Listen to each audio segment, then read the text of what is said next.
Now, if you want to be in the video game business from like the late 80s to the late 90s, you need one thing. You need a killer mascot. A mascot game was kind of a company's flagship product, and they would work very hard on it, and there wasn't a company or a console that wasn't making these types of games. If a company has created a mascot that is just, world famous, Mario for example, now you have a built-in celebrity endorsement. People reference it in pop culture, you'll see it pop up in maybe a music video, you'll see it pop up in the news. So building up a mascot was another way for gaming companies to get their message out there without spending dollar for dollar on advertising. And unlike a real-life celebrity, a video game mascot is not going to want to renegotiate his contract, he's not going to refuse to do a fast food promo, and you're not going to find him in a sleazy hotel with a dead hooker and a pile of coke. Pac-Man was probably the first video game mascot, because before that, there were no recognizable characters for games. It was, you're a ship, you're a guy, you're a car. It was never that you were a person with a name that can be synonymous with a company. So Namco made Pac-Man in 1980, and it was originally called Puck-Man, but they changed the name when they brought it over to the United States because they were worried that vandals would change the P to F and get Man. Hey, this is my favorite game, Man. Man, that's a great game. Because video gaming was so new in America, when you saw the image of Pac-Man, it was the mascot for all video games. So Pac-Man wasn't as easily identifiable with the company that made it. But the concept was there for a mascot, and you saw it because Pac-Man was known by everybody at the time. The very next year after Pac-Man, we had a whole new revolution in gaming mascots. We got a 2-for-1 deal with Donkey Kong. We had not only the title character Donkey Kong, the big gorilla, you also had Mario. Donkey Kong is one of Nintendo's first mascots, and he really evolves as a character. In Donkey Kong 1, he's the villain. In Donkey Kong Jr., he's the victim. In Donkey Kong 3, he goes back to villain, but by the time they make Donkey Kong Country, the character has become so popular, there's no way they can do anything but make him the hero. And he becomes this lovable ape in a tie, and he becomes a mascot character. He's got to be this stuffed animal you could take to bed with you, or, the guy you could put in your lunchbox. This lovable character that really opens up the door for licensing opportunities. Even more so than Donkey Kong, Mario actually became the key video game mascot to come out of that game. Mario is this instantly recognizable icon. You see him, you're like, Mario, Nintendo. But it's so funny because the reason why Mario looks the way Mario does is because of technical limitations. They gave him a hat because it was too hard to do hair.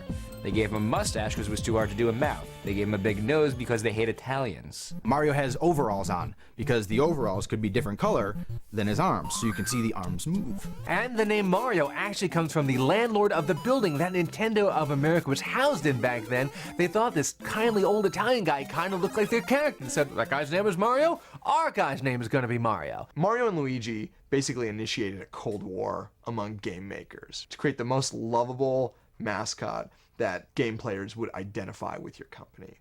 And that led to a bunch of fun things like Ubisoft having Rayman, Hudson Soft with Bomberman, Capcom has Mega Man. I mean, the list goes on and on and on. Sega started out with Alex Kidd, kind of a weird monkey boy kind of guy, and they put him in like half a dozen games or so, but he never really took off. And then the heads up at Sega were like, this doesn't work. We gotta come up with a new mascot. And they came up with Sonic the Hedgehog, the Pepsi to Mario's Coke. Hence was born a legend. Mario kind of grew organically into the icon he was. Sonic, on the other hand, was very deliberately designed from the get-go to be as popular as possible. They just put together all the different elements they thought would be successful with the kids, and they made him blue, they made him edgy, they made him kind of wacky, they made him sort of anti-authoritarian, but still in a very sort of safe, controlled, corporate kind of way. If you look at Mario, you might not think he was made in the early 80s, but if you look at Sonic, there is no question what era that guy came from. He reeks of the mid-90s. He's got a very extreme attitude. He's very cool and radical. A lot of parents wouldn't let their kids play Sonic because it was too extreme, and it was so radical they were afraid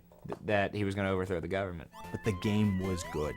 That's the key. If the game is good, the mascot can take off organically. And they put him out and released him, and because the game was good, Sonic took off. The original Sonic games are so classic that even though there hasn't been a good one in over a decade, people still talk about the character and still await his new releases. That's how good the 16-bit Sonic games were. So the other company that was competing against Sega and Nintendo was TurboGrafx-16. Their mascot was Bonk. Instead of jumping on people like Mario or being very fast like Sonic, he's got this enormous noggin and he hits things with it, and it's actually a really good game. So TurboGrafx-16, seeing the success of the edgy, cool character Sonic the Hedgehog that Sega released, decided, you know what? We're gonna go that route too. They took Bonk and they sent him into the future where he became a hip, radical, extreme cyborg named Zonk. So what Sonic did was basically open the door for all these companies to introduce mascots that were cool, hip, edgy, and or furry animals. Atari had a sub-company called Tangana. They had Awesome Possum. Awesome Possum.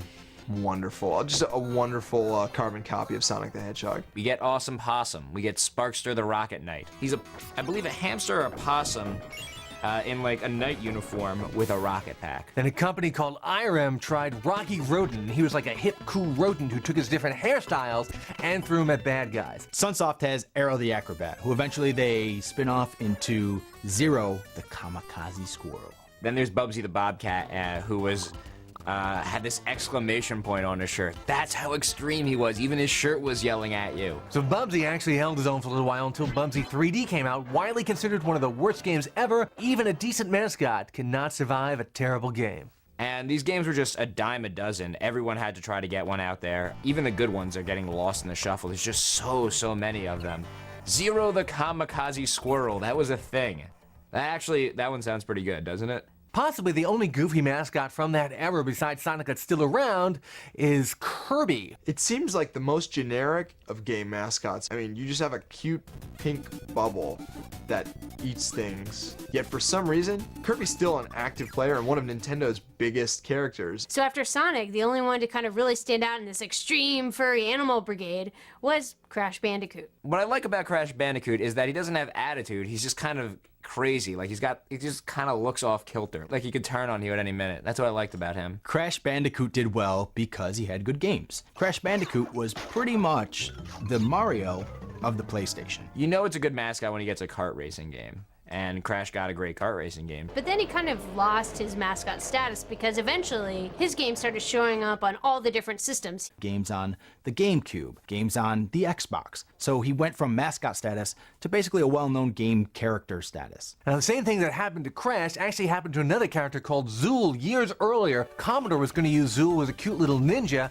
on their Commodore Amiga. And the problem with Zool is that Commodore didn't own him. So just like Crash Bandicoot, they started licensing him off to other systems, which, you know, makes good business, but doesn't make a good mascot. It makes a lot of sense why video game companies gravitated toward easy, colorful, cartoonish mascots. And the primary reason for that were the graphical limitations at the beginning of games. Since the level of realism is a lot better in games now, you don't have to use a pixel for Mario's mustache. You can make a real mustache where the hair actually waves as you're running into the wind, you know, so there's no reason to do these cartoony figures anymore. It used to be that all you could get was cartoon characters. Now we have the technology where you can make people that really look like people. By the end of the 90s, the great mascot race kind of ground to a halt. What happened was, as gamers were getting older, they wanted more mature, more complex, more involved games, and a little furry animal just wasn't cutting it anymore. The consoles were marketed at an older and older audience. Nintendo was kind of a child's toy, whereas PlayStation 3 is a legit high-end adult gizmo with, you know, very confusing media features. So the only mascot that's kind of survived recently is Pikachu from the Pokemon series, and really,